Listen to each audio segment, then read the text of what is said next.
Hey guys, what's up and welcome to the channel. I'm Shotgun Shogun, and today we're going to be talking about the big three. The big three bruisers in top tier RTA. Who are they? Why are they? And what should you be looking at investing on them? So first off, let's talk about what the bruiser role is supposed to do in RTA and in PvP in general. A bruiser is supposed to be the person who can take some hits and dish out bunches of damage. They are usually, you're going to want to make sure that they're your primary damage dealer. A lot of times people will bring a squishy DPS, that's good in cleave, but a lot of the meta revolves around some support, some tanks, some healers, and then a tanky bruiser, unless you're just going to stall with a crow and just horse people endlessly for hours, or a dark corvus.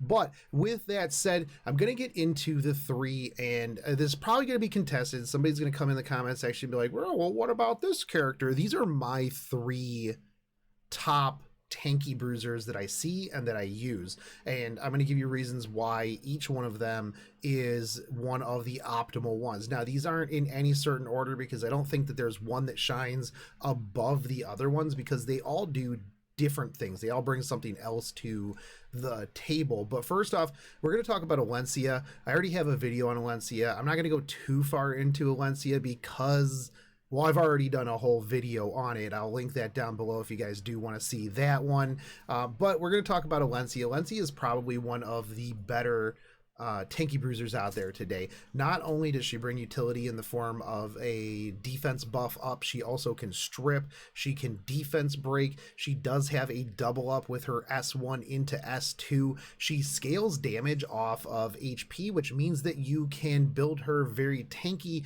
and still do very respectable damage. She is a very big powerhouse. You do want to build her speed crit with a bunch of HP substats and HP right side. I typically go crit damage, main stat, neck, HP ring, and then speed boots. So, and then you just want to build a bunch of speed substats. So this is really good too, because if you are going up against a very water heavy team, then Alencia is going to shine even more. And with things like Seaside Belle, DN, Crow being very prevalent in the meta, she is absolutely one of the big three go-to tanky bruisers. Now, the second one, probably not going to be a surprise. It's going to be APOC Ravi. And why APOC Ravi? Well, she does a ton of damage and she's super, super hard to kill. Now, the other thing too, oh yeah, that's right, she brings people back to life. Fantastic. The other good thing about APOC Ravi is she's actually kind of easy to build, basically because her S2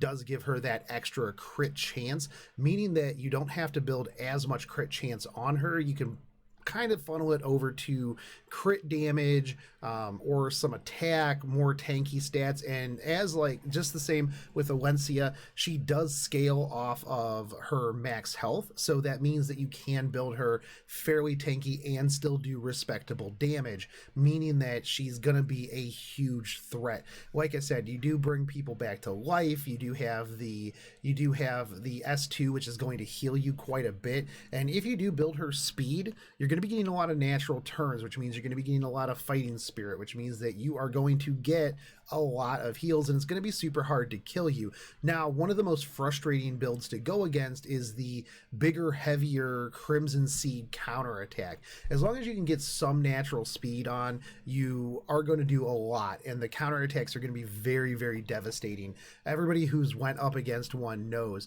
Now, the problem is that you don't want to build APOC Ravi, or really anybody in RTA, just dirt slow, because you're going to get lapped. You're going to get, if you have a Crimson Seed, even a Timeless Anchor, you're going to be getting debuffs on you. And if you get locked down, let's say I just throw a random debuff on you to trigger Crimson Seed. After that, I hit you with a stun, or I hit you with a defense break, or any other number of debuffs, then you're going to be crippled. And since you're super slow, we're just going to be running laps on you. And so that's why I advocate for your bruisers to be a little bit more speed tanky bruisers, because you do want to get those natural turns. You do want to get your damage out there. You do want to get that damage, get the natural turns, get your cooldown, stuff like that. Not only that, but she can bring people back to life in clutch situations, which, you know, is nice. It's not always 100% like, oh, this is going to be what she's going to be my reviver. But if you do have the opportunity and you can bring somebody back to life, this can be super clutch in those situations.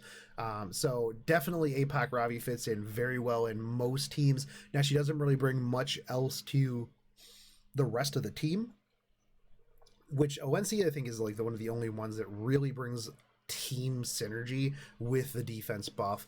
So she is kind of, you build a team, she's that slot for your damage, and she does her job very, very well. Give her a little bit of support and she's going to absolutely shine. Now the third one, probably not going to be another surprise, but it's going to be Little Queen Charlotte. And I want to say that Little Queen Charlotte is probably one of the best units that they have put into the game in a long time, right? She brings a ton of damage. She brings utility in the form of her S2, which is a bootleg adamant shield. So if you slot an Ares and Little Queen Charlotte, you basically have both of your defensive artifacts covered. Now, it's not as much as an adamant shield, but it doesn't take up another tank character's artifact slot. Not only that, but if you try to draft two tanks, somebody's going to probably ban one of them because they don't want to go up against Arius and Adamant Shield, because that's going to be extra thick. So you do get that kind of utility from her. Now, I have seen some people run Draco Plate on her. It doesn't stack. I mean, the 30% crit damage is really good, but it just doesn't stack. So the thing here too is she gives herself immunity on her S1. Her S2 is her passive that reduces crit damage from her or to her by 30%, and that's real big. Now, it does also reduce the critical hit damage for everybody else by 10%. Like I said, Adamant Shield is a bit bigger, but this also doesn't take an artifact slot in the slightest. The other thing too is this also acts as kind of a Durandal for when she gets crit, pushing her forward, meaning that if you do have a Durandal on her, if you are running a Durandal Little Queen, you're going to be lapping people and getting just turns like absolutely crazy, because if your health dips, you're going to be taking less damage from any crits. The crits are going to push you forward. The Durandal's going to push you forward, and you're just going to be zooming, which means that if you do run that build, you can build her a little bit on the slower side because you're going to get that CR push. Personally, I want to try, as soon as I get an acceptable set, a Durandal Lifesteal Little Queen. Now, you might be thinking, but Shogun, I heard that on her S3 she gets health back, which she absolutely does. So she smashes the enemy with a sword and attacks. This penetrates defense by 50%, and this deals increased damage to dark elemental enemies. It also recovers health proportional to the damage dealt. Now, this right here is super good. This is going to make it so that you just can delete A Ravis, ML Kens, C Zeratos, C Doms, anything that's dark off of the map. Now, the nice thing about that is while you also have elemental advantage against dark units, meaning it's going to be easier to crit those and you hit them harder naturally. So this just stacks on top of that. Now, I have seen some people run very slow Aux slots pushed Little Queen Charlottes, and to that I say, like, why not something else? If you're gonna push that, why wouldn't you push a Cleaver or like a Sirmia, something along those lines, and go there? Personally, I like running her a little on the quick side. Mine, I think, is about 185. That way she is getting those natural turns. If you put maybe an Idol's Cheer, I have Idol's Cheer made on the team, and between that and her own natural CR push, she gets tons of turns. Now, is she hitting super duper hard? Yeah, she is, kind of. But is she going to, one shot a Fallen Cecilia right out of the gate? No, probably not, unless they got a defense break or they're naked. Now, you might be like, but it already penetrates 50% defense. Well, yeah, you just want less defense. I mean, penetrate 50% of the 30% of the defense that they have left. so it's going to be better overall anyways. So a lot of times what I'll do is I'll bring a Falconeer Quarry to set up a kill, right? So let's say they do have a big tanky unit that I just want to just drop right away. Maybe it's a Crow, maybe it's a, you know, a Seaside Belle, and I want to be absolutely sure it's not like a heavy duty tank Seaside Belle with like the damage share, because those are sometimes a little hard to one shot. So with the Falconeer Quarry, you can set up the defense break. If you have a semi-fast Little Queen, chances are they're not going to be able to get out of that defense break before you just come in and drop the hammer. Now, the other nice thing too is that, let's say you're finishing off like an Arbiter Vildred with your S3. This means that you're going to be getting a bunch of health back, and it's going to put you in a much better place after he rocks you with his S3. Chances are you're probably not going to die due to the critical hit damage reduction, and that's going to leave you in a good place to follow up. The other thing too is that, you know, you really have to protect her throne, I mean her land. So this is definitely another good unit. So out of all three, I think that the one that's the least synergistic with the team is Apocalypse Ravi, and what she lacks in team synergy she makes up for in just absolutely slaughtering everything that moves and just having phenomenal animations. So if you're looking for more of like the defensive bruisers to slot, Alencia and Little Queen Charlotte are going to absolutely be your bee's knees go-to units. The nice thing with Little Queen Charlotte is that she's really good damage in general, but she's even better with against dark, obviously. So you can slot her against literally any color and you're good. But if they pick dark units, then you are even better. And if they pick Martial Artist Ken, just be afraid, because it's probably tanky and has like 300 effect resist. That confused me the one day, and I'm like, why would he do this? I have Little Queen. I found out why he did it, and he taught me who the best was. Speaking of Martial Artist Ken, I am going to give Martial Artist Ken the honorable mention here. Now, like I said, somebody's going to come in, they're going to be like, what about Charles? I already did a video on Charles. What about this unit? What about that unit?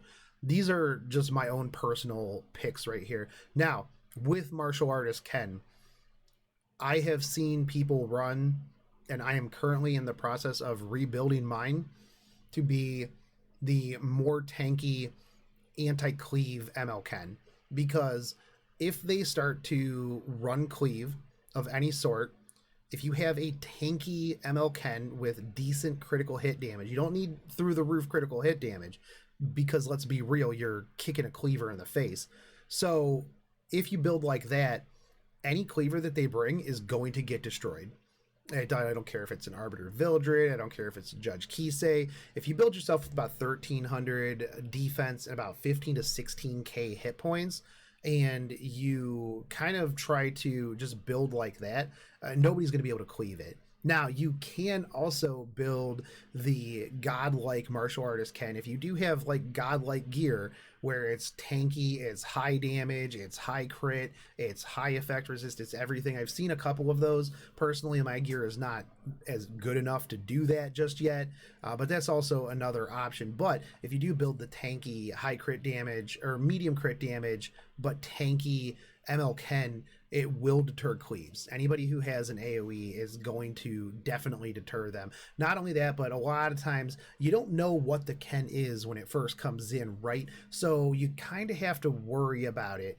So chances are you're gonna like have a Little Queen Charlotte try to kill it. If it's tanky enough, he's just gonna return and just drop it, you know. So there's that as well. So those are my big three. Like I said, I already have a guide on Alencia. I'm going to be doing a guide on Little Queen Charlotte shortly, and I'm going to do a guide on Apoc Ravi, and we're going to go from there. I'm not going to do a guide on a Martial Artist Ken because I'm not a phenomenal Martial Artist Ken user. I know what he can do. I want to build him a bit more. So there you go. There you have it. Do you agree? Do you disagree? These are the units that I use a lot in Legend RTA, and a lot of the bruisers that I see mostly picked in Legend RTA when bruisers are picked. So anyways, guys, like I said, let me know down below, and let me know if you like these videos. I can do more of these, like what I see in terms of who people pick and why, and go from there. But anyways, as always, if you are not subscribed yet,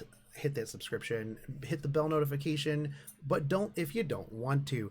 I will catch you guys on the next video. Take it easy, homies. Peace.